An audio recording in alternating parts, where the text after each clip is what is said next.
안녕하세요. 넥스트 시그널스입니다. 2025년 한국 증시 돌이켜보면 참 기묘한 한 해였죠. 아니, 연초만 해도 비관론이 시장을 완전히 뒤덮고 있었는데 어떻게 역사상 가장 뜨거운 시장 중 하나가 될 수 있었을까요? 그리고 이 미스터리의 한가운데에 한국에겐 그저 위협으로만 보였던 도널드 트럼프라는 인물이 있다면 믿으시겠어요?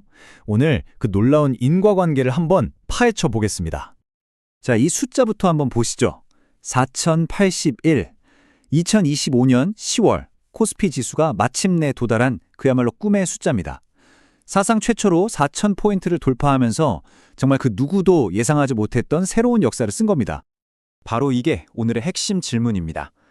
불과 몇 달 전까지만 해도 시장에 가득했던 그 비관론은 대체 어디로 사라진 걸까요? 어떻게 이렇게 극적인 반전이 가능했을까요? 정말 아이러니하게도 이 모든 이야기의 출발점은 바로 트럼프의 미국 우선주의였습니다. 자, 그럼 단서를 한번 따라가 볼까요? 놀랍게도 첫 번째 실마리는 서울이 아니라 아주 먼 곳, 바로 유럽에서 발견됩니다. 바로 이 순간 첫 번째 도미노가 쓰러집니다. 트럼프 대통령이 나토 동맹국들한테 기존의 2% 가이드라인을 훌쩍 뛰어넘어서 GDP의 5%를 국방비로 쓰라고 정말 전례 없는 요구를 한 거죠. 이게 바로 5% 독트린입니다. 이 폴리티코의 인용구가 당시 분위기를 아주 정확하게 보여주는데요. 유럽 정상들한테 이건 그냥 협상 카드가 아니었어요. 전후 대서양 동맹 체제의 근간이 흔들리는 그야말로 실존적인 위협으로 다가온 겁니다. 엄청난 압박감이 유럽 전역을 뒤덮었죠. 그래서 결국 유럽의 경제 엔진 독일이 움직였습니다. 이 표에서 정말 흥미로운 지점은요. 독일이 수십 년간 금과 옥저처럼 지켜온 긴축재정이라는 원칙을 스스로 무너뜨렸다는 겁니다. 5천억 유로짜리 인프라 펀드를 만들고 국방비 지출은 부채 브레이크라는 아주 엄격한 헌법상 제약에서도 이례적으로 제외시켜버렸죠. 이건 그냥 정책 변화가 아니라 독일 경제의 기조가 긴축에서 확장으로 완전히 돌아선 역사적인 순간이었습니다.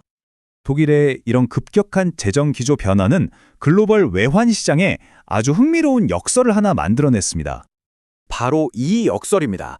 보통 생각해보면 중앙은행이 금리를 내리면 그 나라 돈 가치는 떨어지는 게 정상이잖아요? 그런데 유럽 중앙은행이 금리를 인하했음에도 불구하고 유로화 가치는 오히려 막 올라가는 이상한 현상이 벌어진 겁니다. 어떻게 이런 일이 가능했을까요? 이 그래프가 그 이유를 명확하게 보여줍니다. 여기 점선으로 표시된 독일이 재정 확장 발표한 시점을 한번 보세요. 파란색 선인 유로화는 위로 솟구치고 빨간색 선인 달러 인덱스는 아래로 곤두박질 치죠. 시장은 당장의 금리 인하보다 독일이 앞으로 쏟아부을 막대한 돈이 만들어낼 미래의 성장에 베팅을 한 겁니다. 그러니까 미래 성장에 대한 기대감이 금리 인하 효과를 그냥 압도해버린 거죠. 이것이 바로 약달러 환경을 만든 핵심 요인이었습니다. 자, 그럼 이 거대한 글로벌 흐름이 어떻게 한국의 특정 산업들에게는 엄청난 기회가 됐는지 구체적으로 한번 살펴보죠. 드디어 이야기가 한국으로 돌아옵니다. 유럽이 갑자기 국방비를 쏟아붓기 시작했는데 문제가 있었어요. 정작 그들의 방위 산업은 수십 년간 투자를 안 해서 이 수요를 감당할 수가 없었던 거죠.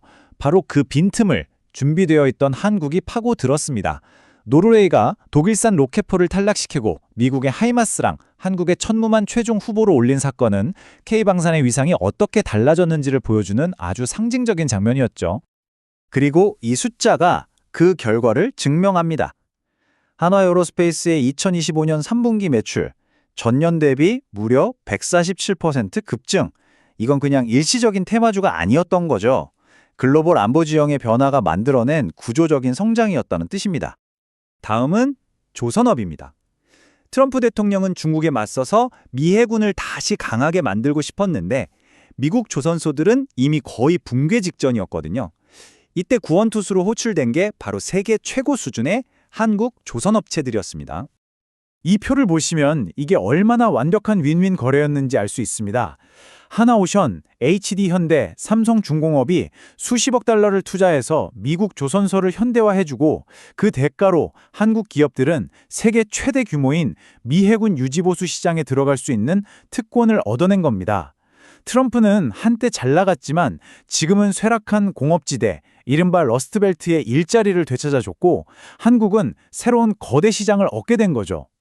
자, 지금까지의 요인들이 주가의 하단을 아주 탄탄하게 만들어줬다면 이제 시장을 저 성층권 너머로 쏘아 올린 결정적인 한방, 바로 AI 슈퍼사이클에 대해 이야기해보겠습니다. 그 기폭제의 이름은 바로 스타게이트입니다. 마이크로소프트와 오픈 AI가 무려 1,000억 달러, 우리 돈으로 130조 원을 쏟아붓는 AI 슈퍼컴퓨터 프로젝트죠. 그리고 오픈 AI의 CEO 샘 알트만은 이 어마어마한 계획의 핵심 하드웨어 파트너로 다른 곳도 아닌 바로 한국을 지목했습니다. 핵심은 이 숫자입니다. 월 90만 장의 웨이퍼. 삼성전자와 SK하이닉스가 이 스타게이트 프로젝트 하나를 위해서 공급하기로 한 물량입니다. 이 숫자는 너무나 압도적이어서 시장이 걱정하던 향후 몇 년간의 메모리 반도체 공급 과잉 우려를 그냥 단 한 방에 날려버렸습니다. 바로 이 차트가 결정적 증거입니다. 맨 오른쪽 스타게이트 협력 발표 이후에 녹색선 SK하이닉스 주가가 거의 수직으로 솟구치는 거 보이시죠? 그리고 이게 코스피 지수 전체를 그냥 끌어올려버립니다. 시장이 그야말로 패닉 바잉에 휩싸인 순간입니다. 아, 한국 반도체 기업이 더 이상 경기를 타는 사이클 주식이 아니라 AI 혁명에 없어서는 안 될 필수 인프라구나. 이걸 모두가 깨달은 거죠. 자, 지금까지 이 기묘하고도 믿기 힘든 연쇄 반응을 쭉 따라와 봤습니다. 그럼 이 이야기의 진짜 교훈은 뭘까요? 모든 걸 요약하면 이렇습니다.